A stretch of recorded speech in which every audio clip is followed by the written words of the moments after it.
Good morning, everyone, and welcome to BDO's webinar series, Fintech Fridays. My name is Tim Ammon. I'm BDO's Global Fintech Leader, as well as Australia's National Financial Services Leader. Before we kick things off, I'd just like to quickly draw your attention to the housekeeping slide, which is currently showing on your screen. To start, you'll be all automatically muted, but we'll be accepting questions throughout the session, and you can submit these using the question tab. We'll try to get to as many questions as possible. There's been about 4 or 5 that have been sent in already. But if we can't respond to all the questions, we'll follow up after the webinar concludes. If you're experiencing any technical difficulties, please click the support button, which is at one of the bottom tabs on your screen.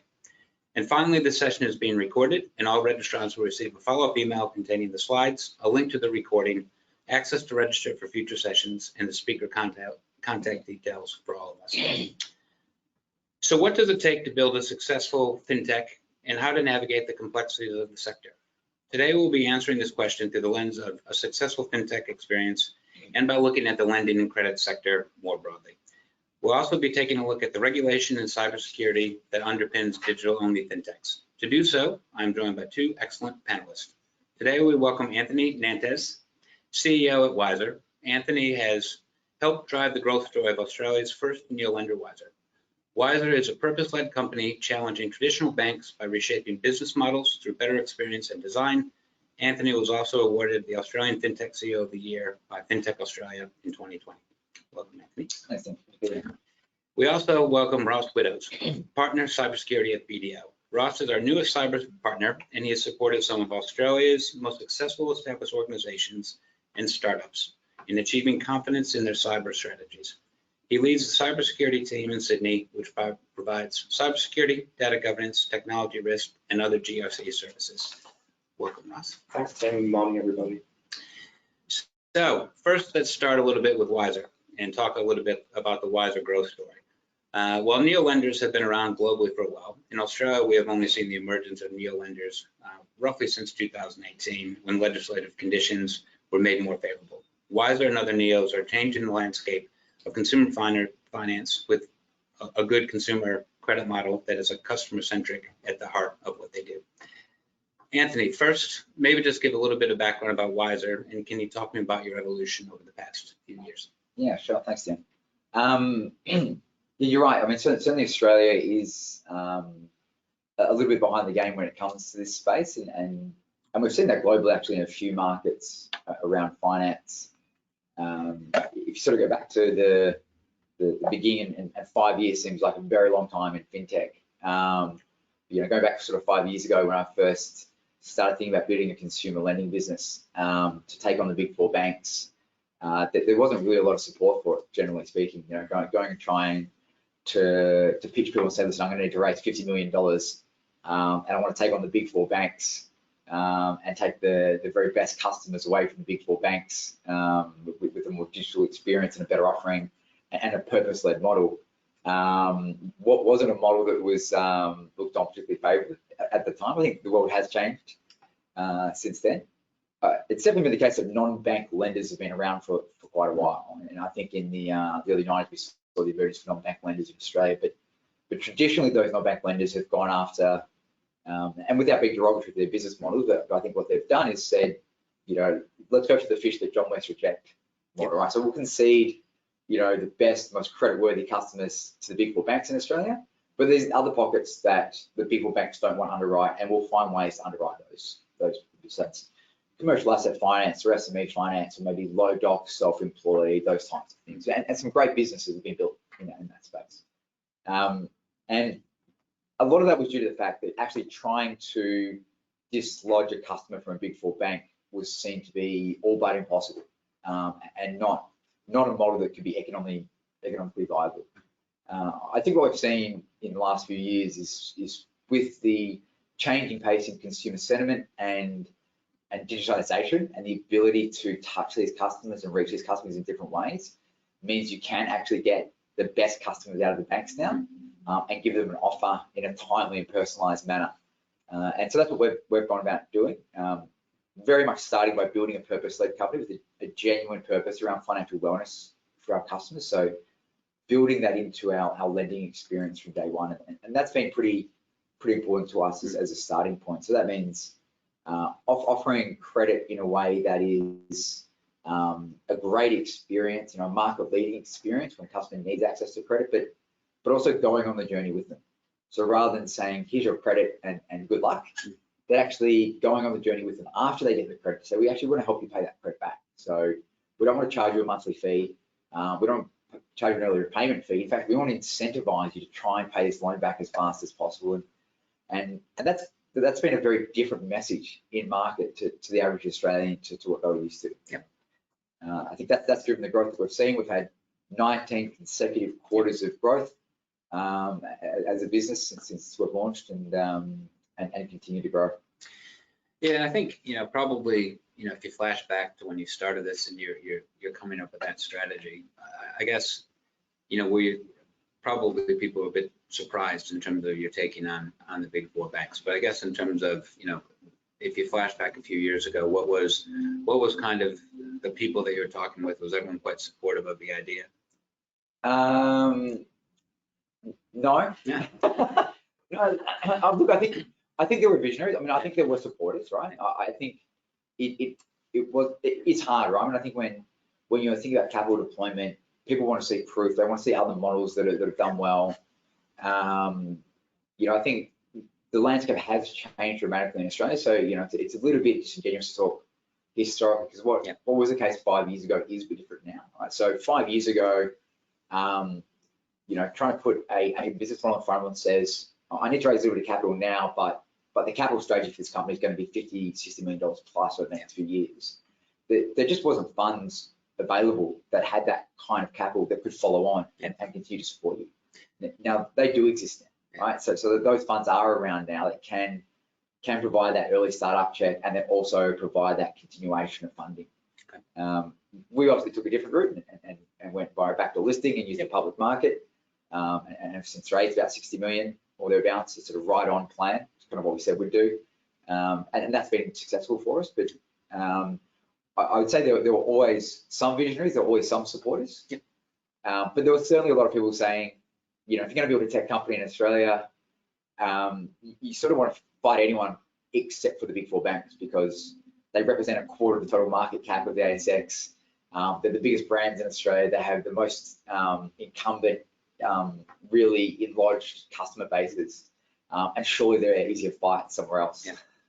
Yeah, we'll talk about that in a little bit, just in terms of kind of that journey, because I think, if you flash back, I remember that I came to Australia 20 years ago, the heady days of, lending down dark alleyways at 23% sort of interest, and I think we'll talk a little bit about trust in the sector, because I think that's going to be, that obviously is, part of your story is to build that trust, and I'll come back and talk to you a little bit about that. I guess sometimes you probably hear, they might categorize you as a neobank versus a neo-lender, and I guess, maybe you can sort of clear up, the two stories. And I guess, why do you think, from your perspective, that so far neobanks have sort of struggled to take a foothold, in Australia? Traditionally, there's been a few stops and starts, and sort of obviously the big banks have acquired sort of neobanks. So maybe just from your perspective, how do you define the difference? Yeah, I mean, look, banks are clearly defined by having an ADI and a license, and we haven't got that, so we're obviously not a bank.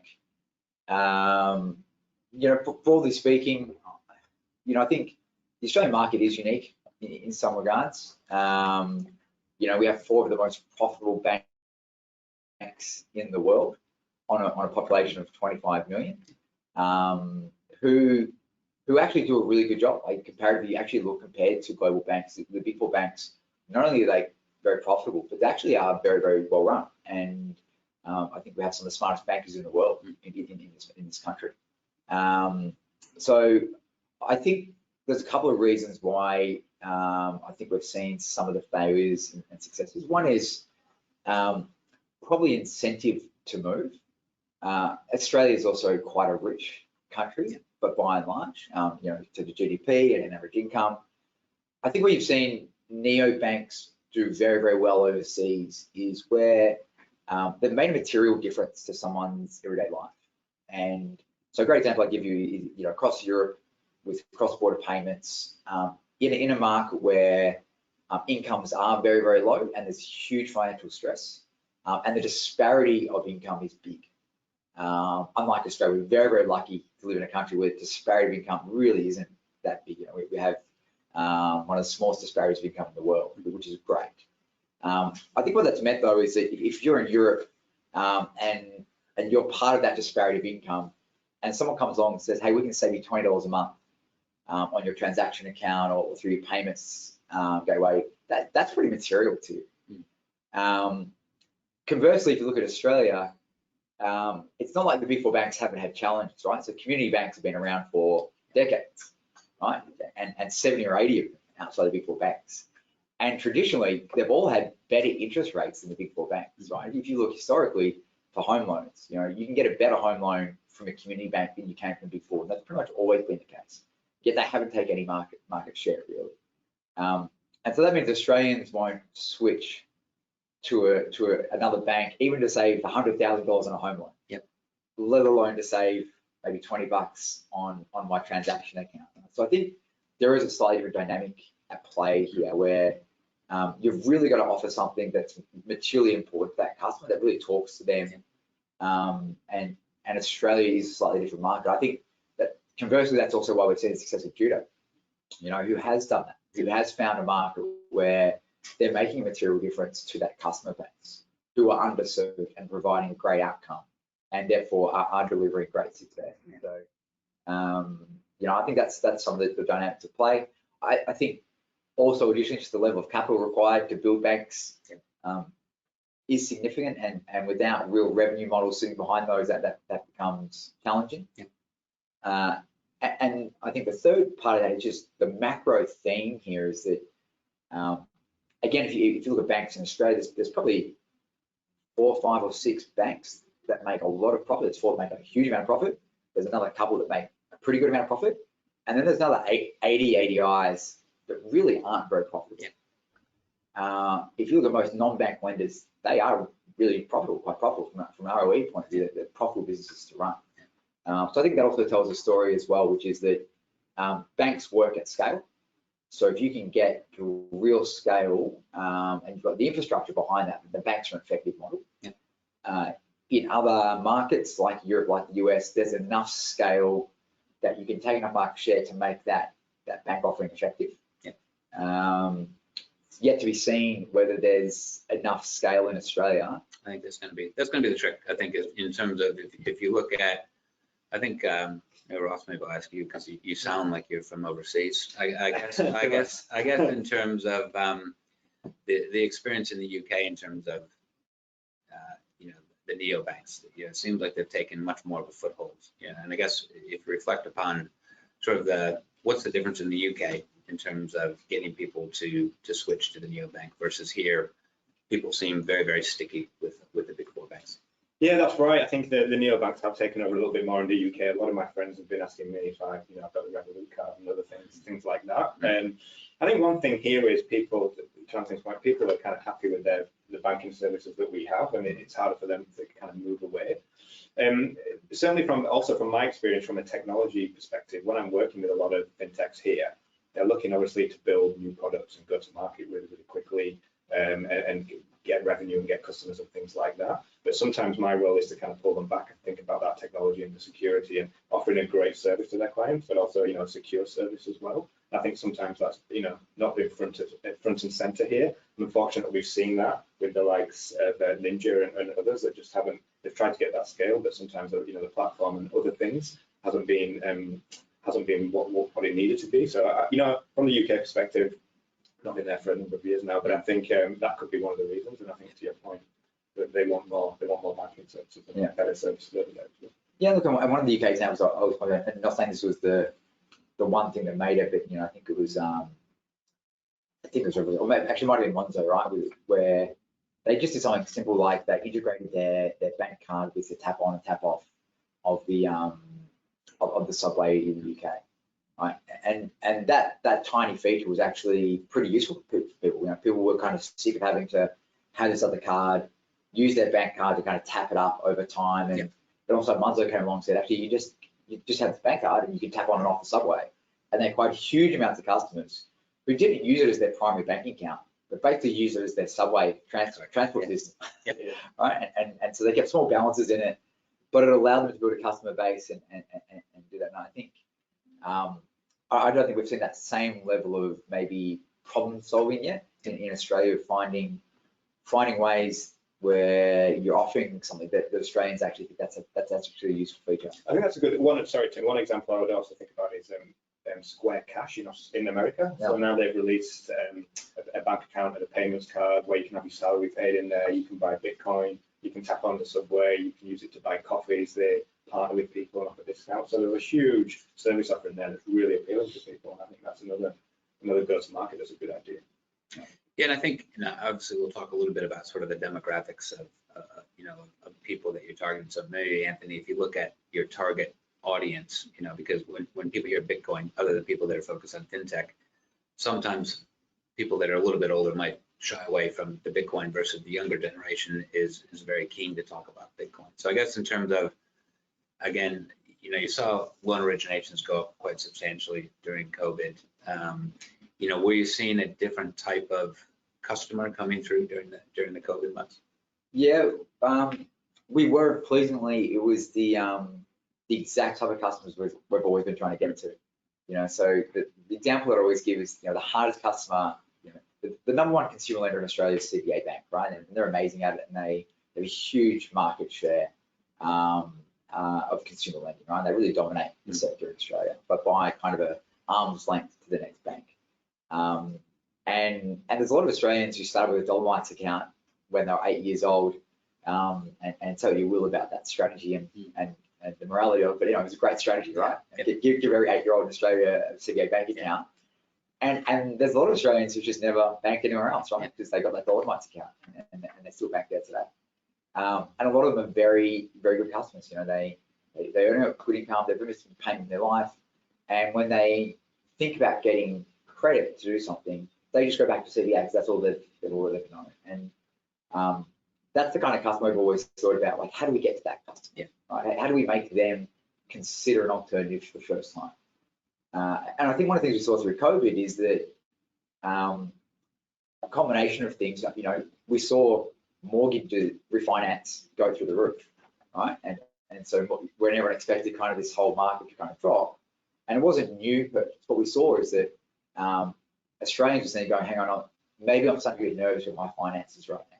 And so where can I tighten up a little bit? People started to realize actually pretty much everyone besides the big four offer a better rate.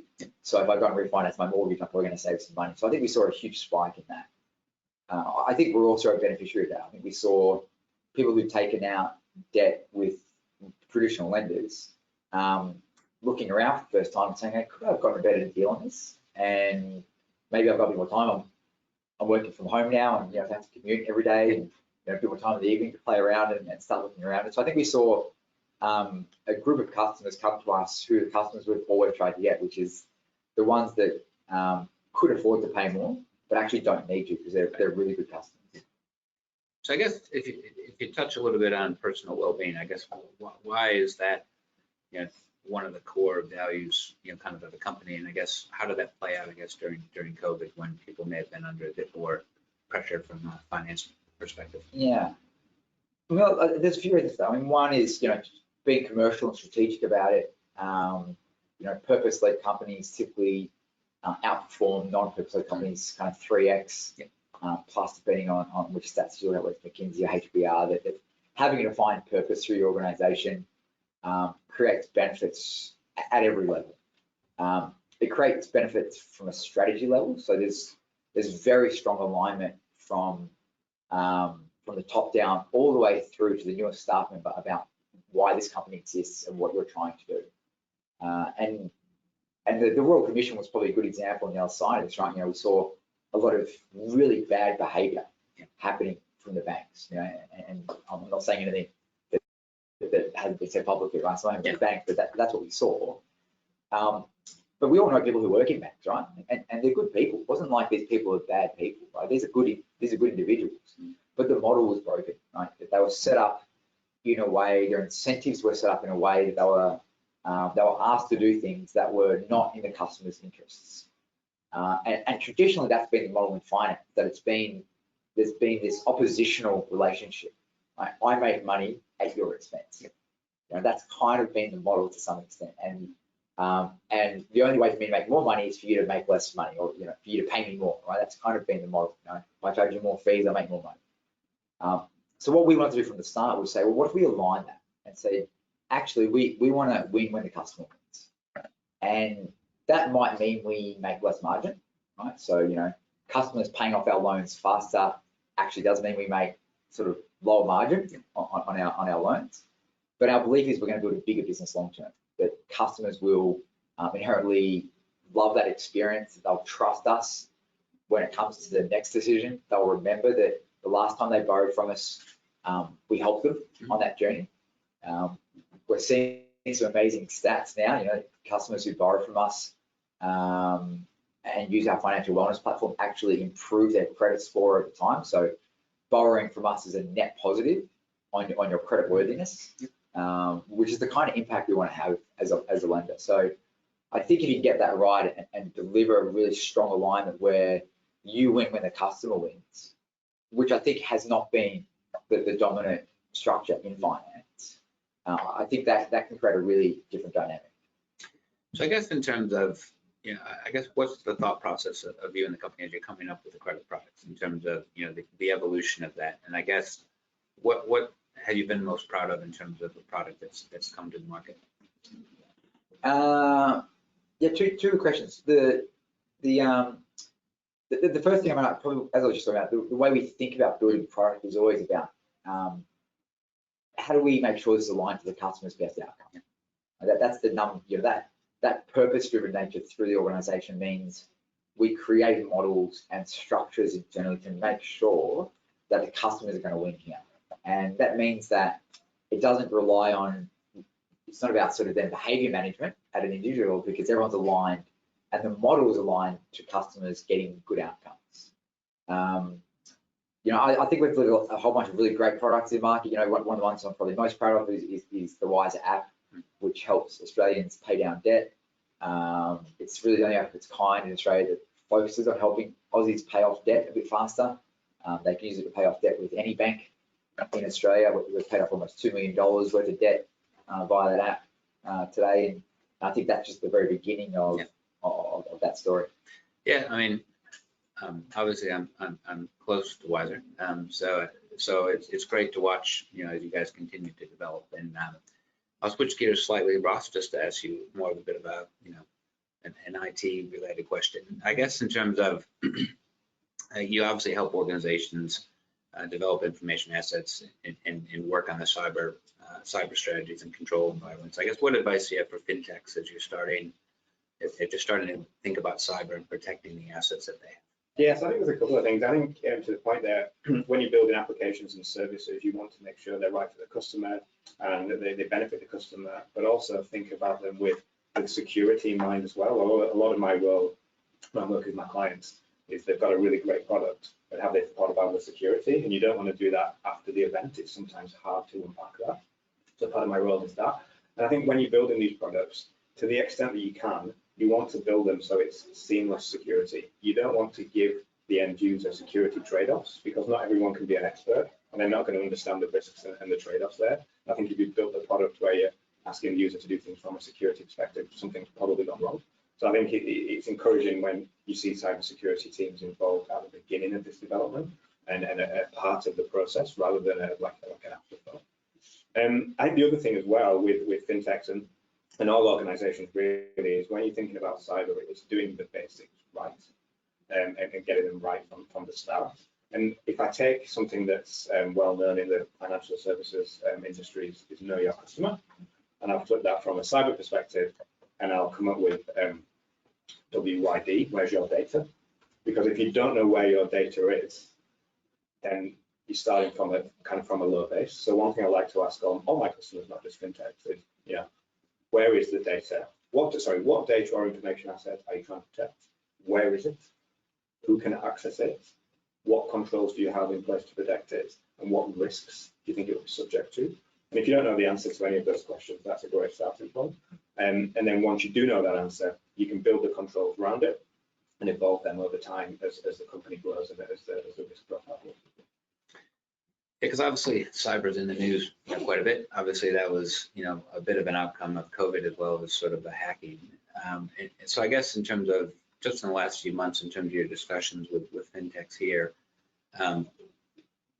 is there a lot more concern, I guess, in terms of cyber and I guess the awareness levels? But if I look at some of my clients, probably 2 years ago, there was really a brief mention of cyber. Maybe I'll get some insurance on cyber.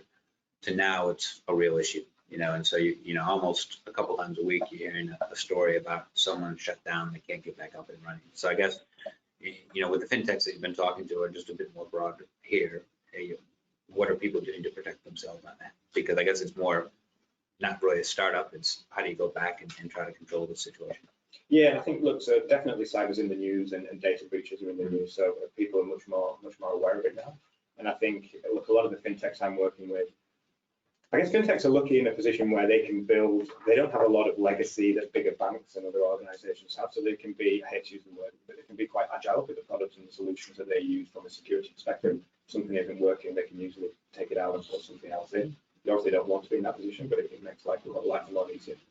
And they can also build and take advantage of cloud environments, the likes of AWS and Azure and Google, have big cloud environments. They offer security services, data services, technology services. So they can build a lot of that stuff in there now with support from those vendors. Look, a lot of the Fintechs I'm working with are also using best practice frameworks now to understand how they actually fare from a security posture perspective, whether that's getting an independent view or doing kind of internal gap analysis and then thinking about how they can attest to them so they can actually show their customers and clients that they actually do have a strong environment and what that looks like. And I think the other thing is we've seen a lot more I think we will start to see rather a lot more cyber savvy boards and executives, because like you said, it's in the news all the time now, and some boards and executives are worried because they just see the word cyber attack and they might be worrying for no reason. Others have legitimate worries. And I think technology leaders and chief information security officers need to get better about the information they're providing to boards and executives, so those individuals can be confident that their environment is secure and then they're not going to leak any critical customer information. We'll see about that. Yeah, so almost every day you hear about some other snafu with data breaches. So we'll come back to a little bit about boards as well, because that's obviously important from a risk perspective. Just coming back to maybe a bit about the brand and coming to market, Anthony, I guess in terms of the Wisr strategy, how much did you spend in terms of fostering that brand and bringing it to market? And probably everyone wants to know, did you come up with the slogan, Australia's getting wiser? Was that you or was it you? Success has many fathers all the time, right? Yeah. So, it's very much a collaborative environment in Wisr. I'm very lucky to work with a very, very talented team.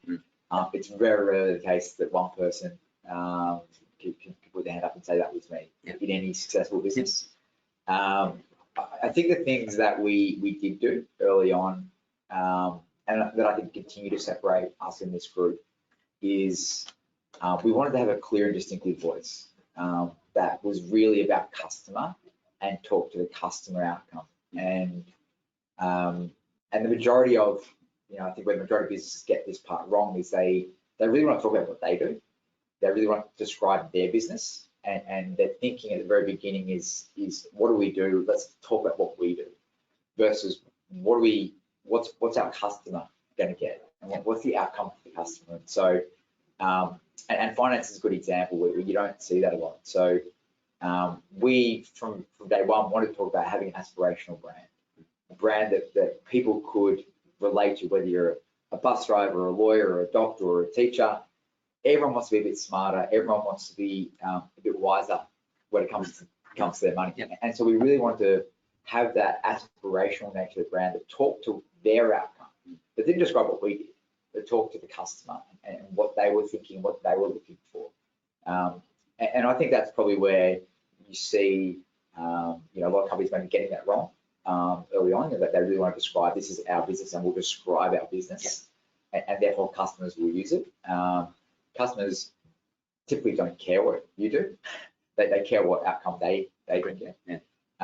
And so I think building a brand that's really that aspirational nature and talks to how you can elevate a customer to get a better outcome is where the nexus of Wisr came from, and making smart decisions, providing a fair outcome, and making someone feel wiser by looking at that alternative is sort of how that's all evolved. So my sister works for Yahoo, or used to work for Yahoo, so she used to claim all their slogans. I said it's probably not you, you know. So I think it's quite interesting. I think in terms of the marketing and brand, because I think that the more successful fintechs, they do have a bit of a brand presence, and so you start to see them around. You recognize them on TV or the radio or ads. And we went to Fishburners last week for pitch night, and I guess, you know, if you were on the panel, what advice would you be giving some of these sort of people that are coming through with just starting their brand new fintech? That's a hard question. That you know, there's no right path, right, to build something. Again, I come back to being very, you know, people use this language a lot, but then I think fail to execute, which is being very customer focused, right? So really building your business around customer outcome versus what you want your business to be, because that kind of puts some blinkers on. You know, you have this idea around how your business should operate versus really being tied into what's a customer trying to achieve here. Because the best strategies, you know, no matter how good they are, never play out in life. So you've got to be flexible. You've got to be able to pivot. You've got to be able to change fast, and you've got to be able to change in line with what the customer's telling you and the way they're using your services and the way they're interacting.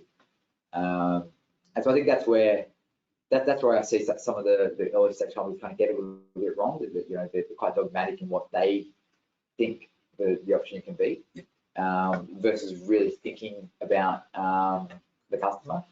You know, that being said, there is a space for complete visionary, you know, belief and dogmatic belief, right? And so, you know, one of the great examples, it's quite famous around Jeff Bezos talking about the Echo and saying, you know, it didn't matter how many thousands of customers they asked, do you want a little Pringle-shaped box in your kitchen that tells you the weather and can turn your lights off for you? Thousands and thousands of customers kept telling them no. Yet they believed it was a great product. Yeah.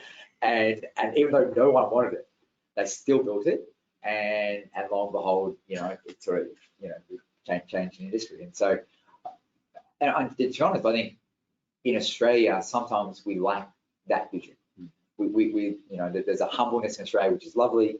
But sometimes I think we suffer from a lack of people with that boldness of vision to say, I know you're all telling me this isn't going to work, but I see an outcome here, and so I'm really going after it. So, you know, I know I'm sort of saying the converse now of what I just said, but that can also, you know, that's the kind of thing when I see early stage fintechs trying to get started, or any early stage tech company, they're the two things that I either look for. It's someone who's so customer focused that they're going to really pivot and evolve their strategy around the customer, or someone who has such a clearly dogmatic vision of passion for what this future looks like, that you can't help but feel that passion and kind of back it. Yeah, I think that's great advice. I mean, obviously, you know, we work with a lot of fintechs, and I think, and we work with a lot of fintechs at different stages. Obviously, the Fishburner pitch night, you know, to Stone and Chalk, a bit more advanced, obviously, to then companies like yourselves that are listed. So we've been through people on a different journey.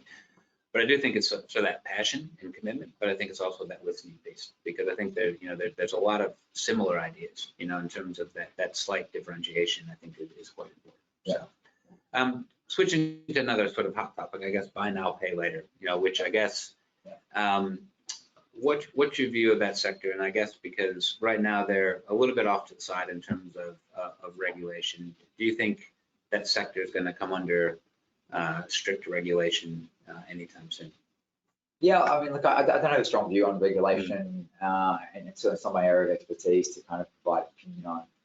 The one thing I will say is, I think it's a great example of getting the customer right, solving the customer problem. You know, I think, you know, credit cards are inherent. You know, I talked earlier about building a business model that is in opposition to customer outcome. Credit cards is the example that I would always have stood up in. You know, we do a lot of credit card refinance, and we'll get in trouble with debt, you know, helping them pay it off a bit quicker. Credit cards would be one of the examples that I'd often give. If you think about the structure of that product inside a bank, they only make money on the people who can't pay them back. Now that inherent, if you just think about that as a cost of the product, that's a terribly designed product. So we'll issue all these cards, or we'll have all these products out there, and everyone who uses those cards and pays us back, we lose money on. And the people who can't afford to pay us back will make money from. You know, just conceptually, that's a bad product, right? You know, I'm not saying it's not convenient, not saying it doesn't have its use case, but you can step back from it and go, that's a challenged product. And so I think what Nick and Larry and all the others in that space have done really well is say, actually the convenience part of credit for purchases is important and actually is really beneficial, but maybe there's a better way to do it.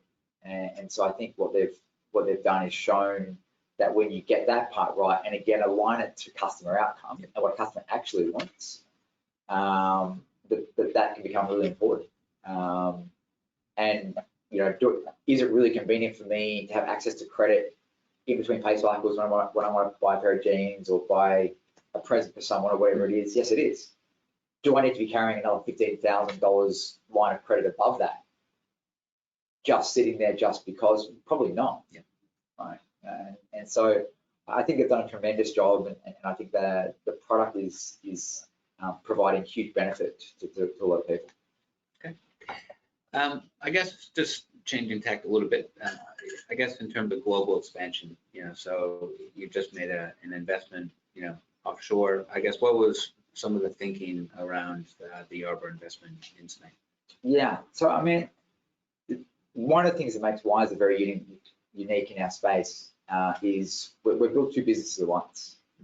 We've got a digital lending platform, which is growing really well, and there's lots of other kind of examples of businesses who are building digital lending platforms and are also doing really well. And I think there's lots of space for a lot of those digital lenders to become big businesses, and I think we'll see that play out. But at the same time, we've built this financial wellness platform, which now has, you know, over 400,000 Australians on it, where we're showing some really clear net benefit to those Aussies who are using that platform. But importantly, these two business models marry each other really, really well. You know, as a combined entity, they start becoming very, very powerful. We're seeing the ability to attract those customers in a very different way. You asked the question earlier about being a bank and are we a bank? And I said, no, we're not a bank. But the one thing banks do have, and one of the reasons why they asked about it, is they have distribution. You know, CBA Bank has 16 million customers. It's the #1 consumer lender in Australia. But when we're looking to acquire customers, saying competitive channels, we're almost never competing with CBA Bank. Right? You know, they're not outbidding us on SEO, digital search terms, and other channels. Right? They're lending to their existing customer base. They've built a relationship, and they're lending to those customers and providing an offer to them with an existing relationship. And so what Wisr has done very unique is we've started to build this relationship, which is a bank-like relationship with customers, where we know them, we've KYC'd them, we know some data on them, we're helping them do something. So we have a trusted starting point. And so when they're looking for that credit option, that they already know us and we're kind of in front, and we're doing it in a way which is not competitive. What we've seen out of that platform is that our cost of acquisition is kind of a 70% better outcome than in any of our competitive channels. Yeah. And if you look at the way digital lenders have grown globally, yes, they can take scale, but if you're always having to pay to take scale because you're paying competitive channels, there's a never-ending cycle. The bigger you get, the more you have to pay, the more market share you take, the more you have to pay, and you can't really get that cycle. So what we've seen is digital lenders not being able to create operational leverage. I think what we're demonstrating very uniquely in Australia is that actually by building this asset alongside our lending platform, we're creating real operating leverage. And so one of the next questions for us was to say, now that we're proving out this model, where else could we potentially apply that? And so we've found a great partner in Europe that's building out a similar financial wellness platform. It's doing some great stuff for customers and is acquiring customers, you know, growing 20% per month. So it gives us an option to maybe have a look at that market and enter it in a way which is very, very clever. You know, would I go and just launch a lending business into another market? No, I wouldn't, because it's very capital intensive. If I've got to go and win and compete and for customers in competitive channels. If I enter a market where I've already got a captured audience that I can provide credit to, well, that starts becoming very, very attractive. And so I think that this deal gives us optionality over the next couple of years to see how that business plays out. Can it get to scale? And if it does, I think the proof in the Wisr model in Australia and the significantly improved unit economics that we're delivering compared to our peers means that we could build a global business in the space. That's obviously quite exciting. I mean, we talked another one of our sessions a couple months ago about the global aspect of fintechs, and I think it's great to see Australian fintechs taking footholds in other markets, and probably other than the US, because obviously there's a natural tendency to go US or the UK, and going somewhere slightly different. I think is obviously very exciting. Yeah.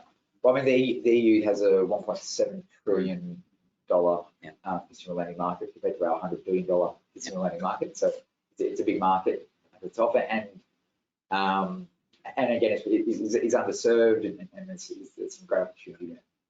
So Ross, I guess in terms of what advice would you give to fintechs in terms of who they're looking to partner with? Because I guess if you put your security lens on, what are some of the do's and don'ts from that perspective? Well, look, I think when you're partnering with people, I think for me there's two things. With my security hat on, I think you need to do due diligence. I think whether you're using somebody you actually want to partner with them to go to market, or you're actually using them as a vendor, I think that due diligence is important, because we've seen that the supply chain risk is huge, and especially during COVID, when some of that risk is beyond your traditional boundary. You actually don't know from a security perspective, you actually don't know where things are. And then some of these partners will use other partners themselves. So you bring in fourth and fifth parties that you have no control over. So I think due diligence is key, but I also think doing that due diligence in line with the size of the partner you're working with. Not everybody needs a gold standard kind of due diligence. So I think about it like that. I think if you're partnering with somebody, I think I would partner with people who want to come on the journey with you and understand your organization, whether that be you going into business together or they're providing you, security solutions. And if I think with my security hat on, there are lots of vendors out there who will be able to provide you off-the-shelf solutions. They'll give you a firewall, give you antivirus, something like that, and they'll give you some advice on how to install it. But I think you want partners who are thinking more broadly about what's next on the horizon for you, and how do you change your infrastructure to meet your growing needs as a business. I think you'd also want someone who thinks about how the threat and risk landscape is changing. And I think it'd be good to have somebody who thinks about regulation and compliance and things like that, because you don't want to be bogged down in the weeds of regulation if you're trying to go to market with a new product and a new partner potentially. You need another partner who can help you on that journey as well. So I think those are the two aspects I would consider. And I guess we'll come back. I'll ask you two more regulatory questions in a minute, but I guess if we just come back to technology, I think in terms of we're seeing a lot more with blockchain. There's blockchain week this week in Sydney, a couple weeks ago down in Melbourne. You're hearing a lot more about artificial intelligence. I guess, Anthony, from your perspective, where do you think the technology use is going to go in terms of fintechs? Do you think blockchain is going to be, if that's for 2 years, will blockchain be launched, everyone using it? In terms of your business, artificial intelligence, are you looking to develop the use of AI in terms of your products? Yeah, look, I think, when you think about kind of the evolution of tech, I think there's a couple ways to think about it. I think about those kind of things as the rails. Like what are the rails going to look like that sit behind things? And do the rails get better over time? Yeah, they do. And usually when those rails get better, when the infrastructure sits behind the things you're trying to do gets better, sometimes that's competitive advantage. And particularly if you're a first mover advantage, you can get some competitive advantage in that. Again, it comes down to what customer problem are you actually solving?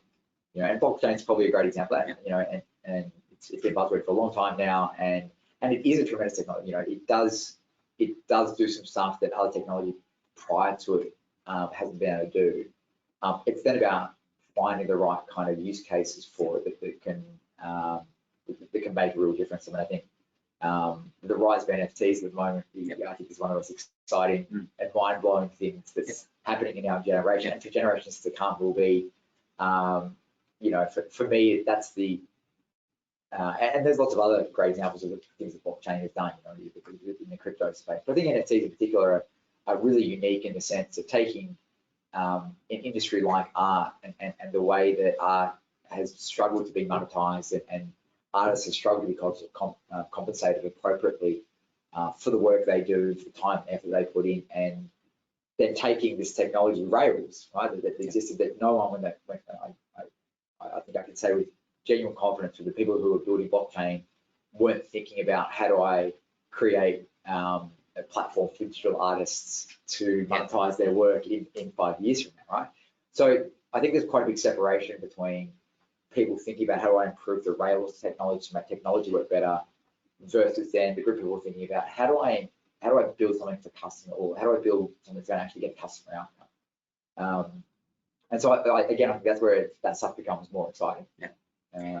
I think it's going to be interesting to see, because obviously, you know, again, with a lot of other companies, this is where I think fintechs can also play a role. Is, you know, you look at incumbent banks or mutual banks, and they're looking for technology alternatives, which they probably can't create themselves. And that's where I think the fintechs have a great opportunity, because I think just how, say, mutual owned banks, they're probably not necessarily built for the innovation or the speed of innovation. So I think there's going to be lots of examples where fintechs can sort of engage with established banks, and probably, you know, an area is really around open banking, you know. And so, you know, Ross, I think if you look at open banking, I guess, what are some of the hurdles that you think in terms of fintechs becoming accredited, for example, and then I think some of the opportunities that the fintechs have with that?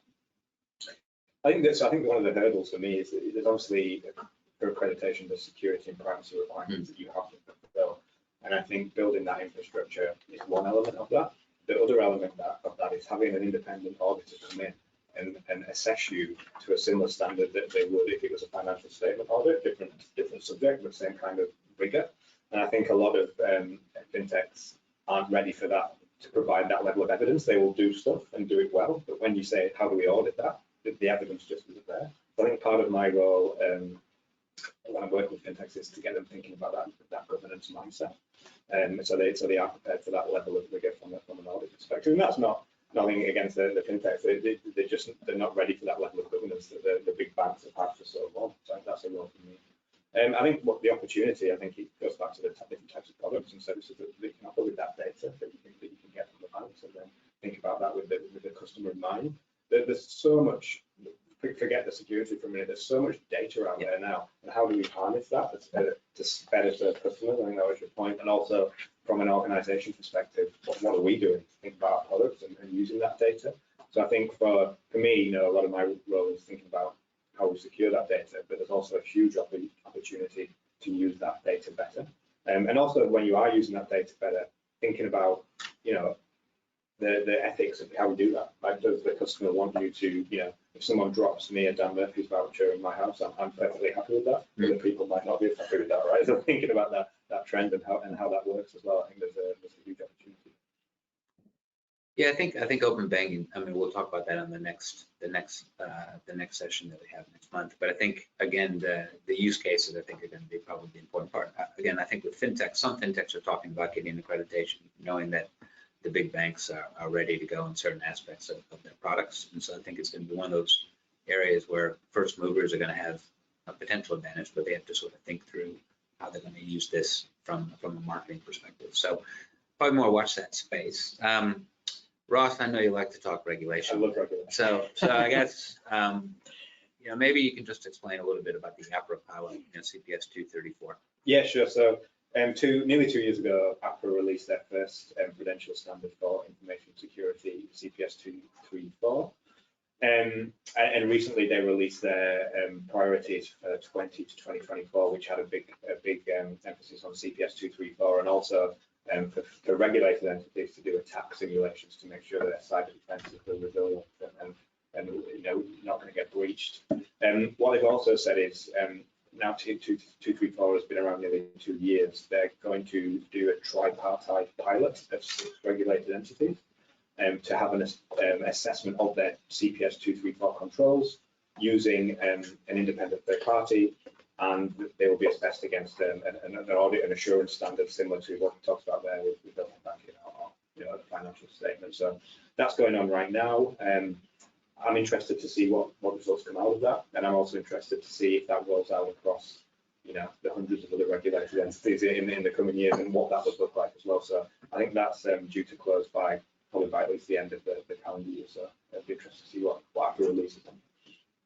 I think it's going to be interesting because obviously you're aware we're doing a little bit of work on the pilots. So I think, I would expect Apple will be coming out with some guidance. There'll be other requirements. And I guess the trick is obviously you want innovation, and obviously the regulator will be involved in terms of you need regulation to keep customers sort of safe. And I guess it's trying to come up with that right balance. And I guess what's your view in terms of, are we getting the right balance in terms of innovation and regulation?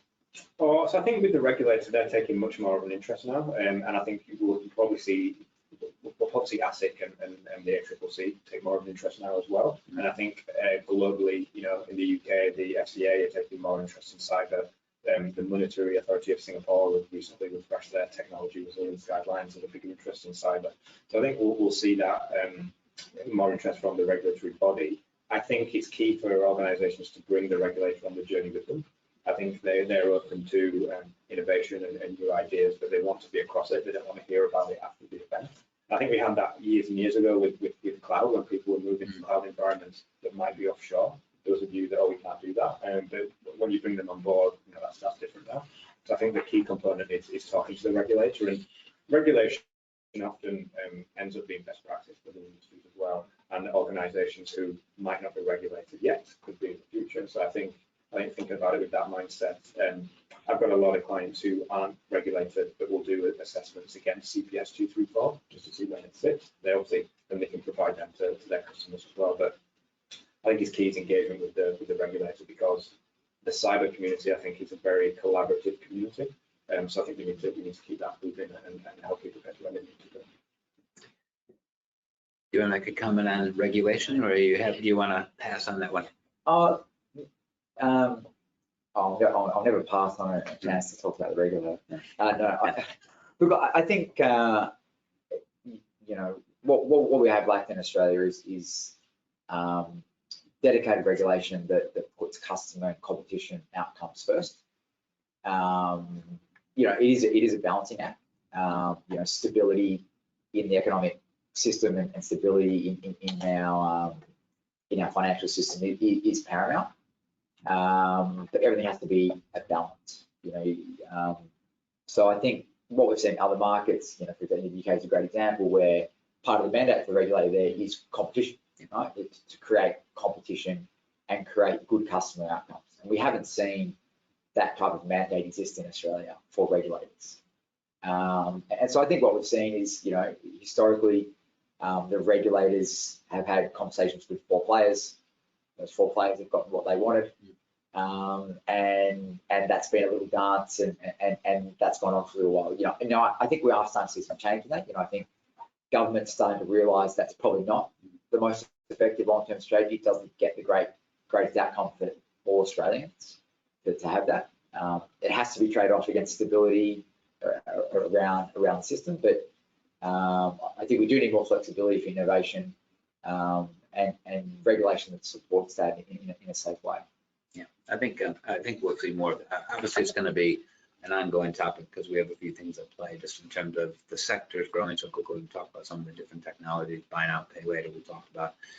And then I think obviously we still have the Royal Commission, and I think the regulator is going to come back and start following up more people again on that. And then you overlay a little bit, there's also a real focus from ASIC in terms of going concern. So, there's a few trends at play that will continue to keep, fintechs like yourself on their toes in terms of making sure you're compliant. I guess just in terms of, we have a few minutes left. I guess an important thing is leadership. And obviously, Anthony, you've won some awards in terms of, Fintech CEO of the Year, which obviously is a fantastic achievement. I guess, in your view, what are some of the leadership qualities that probably you and your management team have? And I think how do you keep the culture, I guess, because that's quite important to Wisr. Yeah, a really good question.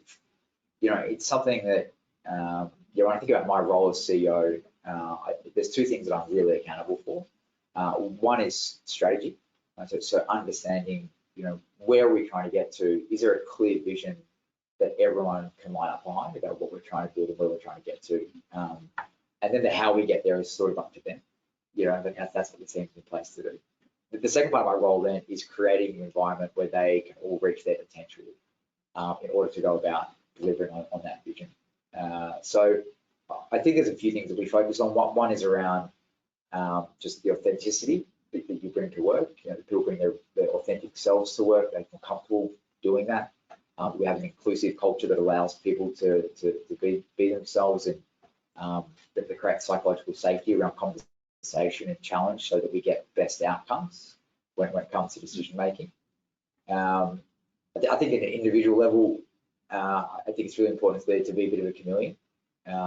Humans are a very wide, vast variety of people, and have a wide, vast variety of needs, both consistently, but also at different points in their lives, which means there's no one right leadership style. So I think a lot about leading an organization or leading people well is being very empathetic to where are they right now and what do they need right now. In every conversation, every moment, can you be tuned into what is this person trying to get to? How do I help them reach their potential? And realizing that that might be different on Monday than it is on Wednesday. Yeah.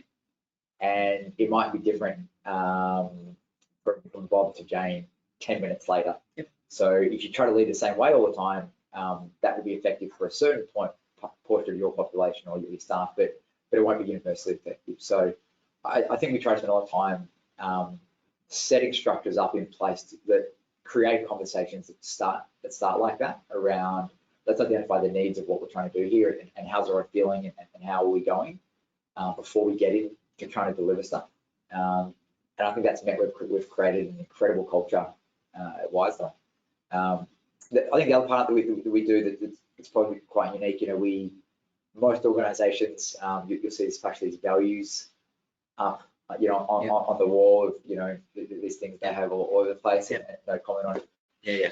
You'll see them when you go outside. Yeah. And so, it's a classic, kind of story about Enron, integrity, trust, and all this kind of stuff. And they're all literally written in stone, in the lobby of Enron, right, of their values. And clearly what the company said were its values and what was actually rewarded in the organization were two very different things. So one of the things we talk about a lot is that it's very hard to line up behind values. So we spend a lot more time talking about behaviors. There are behaviors that we expect around high performance. Behaviors are easier for people to get their head around. What is it? The value of respect, right? So they use respect as a value, means different things to different people. Different people show, they might interpret that differently. So it's hard to get everyone lined up behind that, right? And so that creates confusion. Whereas if you're very clear around these are the behaviors that we want in our organization, that provides people with clarity and it allows them to perform to their best. So I think there's some of the things that we do probably pretty uniquely that have, yes, we were awarded the number 6 best place to work in Australia from the AFR. We've got one Fintech on that list in terms of the best place to work in Australia. Our employee net promoter score is off the charts. I think the last marking was a 95. World class for employee net promoter scores is typically in sort of 40s or 50s. So we have an incredible culture, and I think there's some of the things that contribute to it. Yeah, that's great. The one last thing I would say about that is that building a purpose-led company is also part of that, right? People want a why to turn up to work, and work's not always fun. That's why it's called work. Yeah. And can be hard, can be very rewarding, but ultimately people want to have purpose in their lives. And if you can provide purpose through your organization to some extent, and people know that the thing that I'm doing today actually has a purpose behind it, that also provides a great deal of buy-in and reason for people to get up and come to work every day. Well, great advice, and obviously the company is doing fantastically well, and well deserved on your awards. Ross, don't get any ideas. Things aren't so bad here. Yeah. So there's no ping pong tables and Atari machines not and yet. things like that, but that's okay.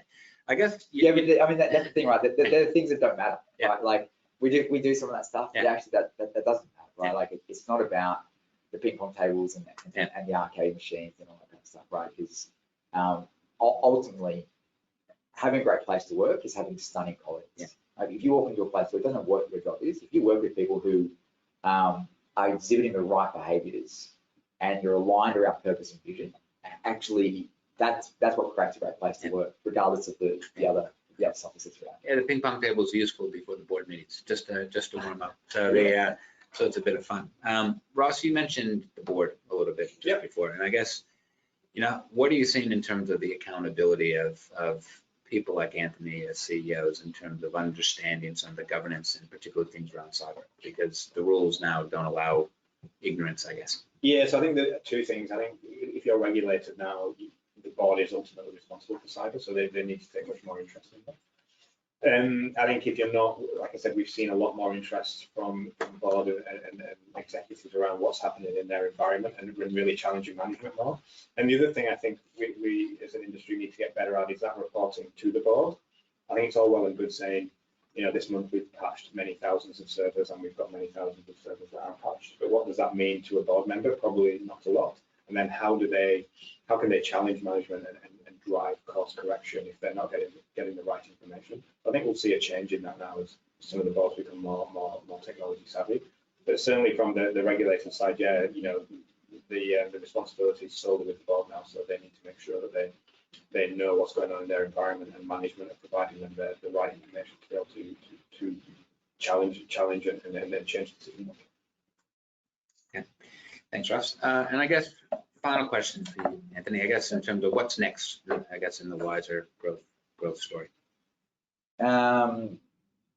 Yeah, it's a great question. Look, we've delivered 19 consecutive quarters of growth, which is a remarkable feat.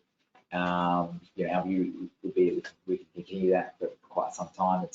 We're taking a very small market share today. It's a very big market for us to go after.